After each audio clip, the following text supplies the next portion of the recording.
প্রচন্ড কনকনে শীতে মার্কেট গরম করতে দেশের বাজারে লঞ্চ করে দিল ওয়ালটন নেক্সি N76 স্মার্টফোনটা। আজকের এই ভিডিওতে আমরা ওয়ালটন নেক্সি N76 স্মার্টফোনটাকে ফুল রিভিউ করার চেষ্টা করব। স্মার্টফোনের বর্তমান প্রাইস রাখা হয়েছে 8GB র্যামের সাথে 128GB ইন্টারনাল স্টোরেজ প্রাইস রাখা হয়েছে 14,500 টাকা প্রাইস পয়েন্টের মধ্যেই। স্মার্টফোনের ব্যাক সাইডে ইউজ করা হয়েছে 52 মেগাপিক্সেল ক্যামেরার সুবিধা, 120Hz রিফ্রেশ যুক্ত একটি IPS LCD ডিসপ্লে ইউজ করা হয়েছে, IP64 dust and splash resistance use করা হয়েছে স্মার্টফোনটাতে, মানে টুকটাক বৃষ্টি ছিটাফোঁটা এবং ধুলাবালিকে খুব ভালো মতো প্রোটেক্ট করতে পারবে স্মার্টফোনটা। 6000 mAh বিশাল ব্যাটারির সঙ্গে থাকছে 18 ওয়াট চার্জিং সুবিধা, আরো থাকছে উল্লেখযোগ্য ফিচার। তো ওয়ালটন নেক্সি N76 স্মার্টফোন এক্সিক্টলি আপনার জন্য কেমন হবে এই প্রাইস পয়েন্টে, ফোনটা কারা কিনবেন না A to Z শেয়ার করার চেষ্টা করবো আজকের এই ভিডিওতে। অবশ্যই ওয়াচ করবেন সম্পূর্ণ। যারা এখনো আমাদের চ্যানেলকে সাবস্ক্রাইব করেননি অবশ্যই সাবস্ক্রাইব করে বেল আইকনটিকে অল সেট করে দিবেন পরবর্তী প্রত্যেকটা ভিডিও আপডেট সবার আগে পাওয়ার জন্য। চলুন তাহলে শুরু করে দেই আমাদের আজকের ভিডিও। ফার্স্ট অফ অল স্মার্টফোনের ডিজাইন এন্ড লুকস এর কথা বলতে গেলে স্মার্টফোনের ব্যাক সাইডে কিন্তু খুবই চমৎকার ডিজাইন থাকছে, iPhone 17 Pro Max থেকে ইন্সপায়ার্ড বলতে পারেন। ফ্রন্টে থাকছে ওয়াটার ড্রপ নচ যুক্ত ক্যামেরা, মিডল পাঞ্চল অথবা সাইড পাঞ্চল দিতে পারলে অবশ্যই বেশি ভালো লাগতো, সুন্দর লাগতো দেখতে। প্লাস্টিক বিল্ডের ফোন এটা।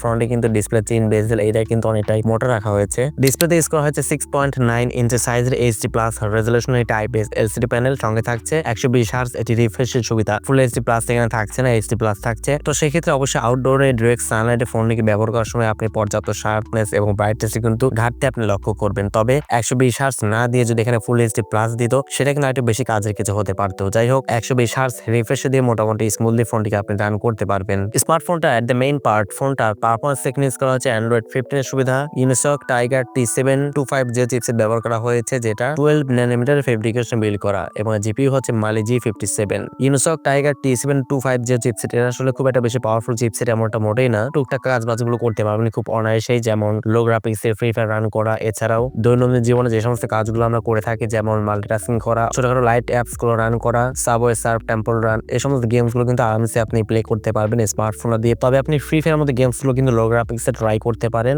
স্মার্টফোনটা দিয়ে। স্মার্টফোনটা পাচ্ছেন আপনারা একটি ভেরিয়েন্টেই, সেটা হচ্ছে 8GB র্যামের সাথে 128GB ইন্টারনাল স্টোরেজ। ক্যামেরা নিয়ে বলতে গেলে স্মার্টফোন ব্যাক সাইডে মেইন ক্যামেরা হচ্ছে 52 মেগাপিক্সেল একটি ক্যামেরা, এবং সেকেন্ড ক্যামেরাটি হচ্ছে 0.3 মেগাপিক্সেল একটি ভিজে ক্যামেরা ইউজ করা হয়েছে, এবং ফ্রন্টে থাকছে 8 মেগাপিক্সেল একটি ক্যামেরা। ফোনটার সামনে পেছনে বোথ সাইডে সর্বোচ্চ 1080 পিক্সেলে 30 ফ্রেম/সেকেন্ডে ভিডিও রেকর্ডিং করতে পারবেন। Video quality and photo quality হবে একদমই এভারেজ, একদমই বেসিক, খুব একটা বেশি ভালো এমনটাও না, টুকটাক কাজ বা চালিয়ে নেওয়ার মতো ঠিক আছে। এন্ড ফটো কোয়ালিটি স্যাম্পল তো আপনার স্ক্রিনে দেখতে পাচ্ছেন, ডে লাইট কন্ডিশনে মোটামুটি ভালোই ছবি ক্যাপচার করতে পারে। অনুরূপ ভাবে লো লাইটের অবস্থা একদমই খারাপ। যারা খুব একটা বেশি ফটোগ্রাফি করেন না, টুকটাক শখের বসে ছবি টবি ক্যাপচার করেন। এন্ড সেলফি ক্যামেরাটা মোটামুটি এভারেজ আছে, সেলফি ক্যামেরাটা 8 মেগাপিক্সেল ক্যামেরা ইউজ করা হয়েছে। নরমালি ব্যবহার করার জন্য স্মার্টফোন একদম ঠিক আছে। এছাড়া ফোনটাতে ব্যবহার করা হয়েছে লাউড স্পিকার, 3.5 মিলিমিটার হেডফোন জ্যাকের পাশাপাশি USB Type-C পোর্টের সুবিধা পেয়ে যাচ্ছেন, এবং স্মার্টফোনটাতে সাইড মাউন্টেড ফিঙ্গারপ্রিন্ট স্ক্যানারের সুবিধা পেয়ে যাচ্ছেন। তো অ্যাটলাস ফোনটা ব্যাটারি সেকশনে বলতে গেলে ফোনটাতে পাচ্ছেন 6000 mAh এটি ম্যাসিভ ব্যাটারি সেটআপ এবং 18 ওয়াট চার্জিং সুবিধা। 6000 mAh দেওয়ার ফলে অবশ্যই ভালো পরিমাণে এটি চার্জ ব্যাকআপ এখান থেকে আপনি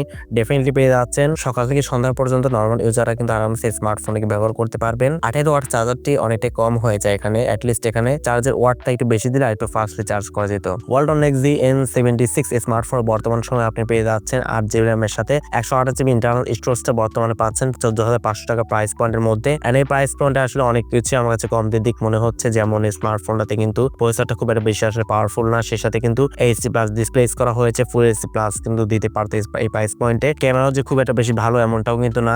সোশ্যাল মিডিয়া গুলো হ্যান্ডেলিং করতে পারবেন ডে টু ডে টাস্কিং জন্য স্মার্টফোন ঠিক আছে। পাশাপাশি সাবওয়ে সার্ফ, টেম্পল রান এবং ছোটখাটো লাইট অ্যাপস গুলো খুব ভালো মতো চালাতে পারবেন স্মার্টফোনটা দিয়ে। আদারওয়াইজ ভারী কাজবাজ করার জন্য কিন্তু স্মার্টফোন একদমই না। তবে 14,500 টাকা প্রাইস পয়েন্টে অবশ্যই ফোনটি কিন্তু আমার কাছে ওভার প্রাইস মনে হচ্ছে। স্মার্টফোনের প্রাইসটা যদি 12,000 টাকা প্রাইস পয়েন্টের মধ্যে রাখা যেত আর একটু ভালো হতো। তো এখন কথা বলা যাক স্মার্টফোন আসলে কারা কিনবেন এবং কারা কিনবেন না। যারা আসলে নর্মালি ইউজ করার জন্য একটি স্মার্টফোন খুঁজছেন, খুব একটা বেশি আসলে ক্যামেরা দরকার নাই, খুব একটা বেশি পারফরমেন্সের দরকার নাই, একটু ভালো ব্যাটারি ব্যাকআপ দরকার, তারা কিন্তু স্মার্টফোন দেখতে পারেন। এবং যাদের দরকার এটা আইফোনের মতো লুকস হবে, আমার ফোনটা দেখতে এটা আইফোনের মতো হবে, তারাও কিন্তু স্মার্টফোনে দেখতে পারেন অনায়াসেই। ফোনটা দেখতে কিন্তু সত্যিই iPhone 17 Pro Max এর মতোই কিন্তু রাখা হয়েছে, তারা কিন্তু স্মার্টফোনটা নিতে পারেন। আদারওয়াইজ যারা খুব বেশি ক্যামেরা আশা করছেন, যারা অনেক বেশি পারফরমেন্স আশা করছেন, তারা কিন্তু স্মার্টফোন থেকে অনেক বেশি দূরে থাকবেন, কারণ স্মার্টফোন কিন্তু অতটাও পাওয়ারফুল না। আবার বলছি 14,500 টাকা হিসেবে কিন্তু স্মার্টফোনটা আমার কাছে একটু ওভার প্রাইস মনে হচ্ছে। তো আপনার কাছে কেমন লাগলো অবশ্যই কমেন্ট সেকশনে আপনার মূল্যবান মতামত জানাতে একদমই ভুলবেন না। আজকের মতো এই পর্যন্তই, দেখা হচ্ছে পরবর্তী কোনো নতুন ভিডিওতে।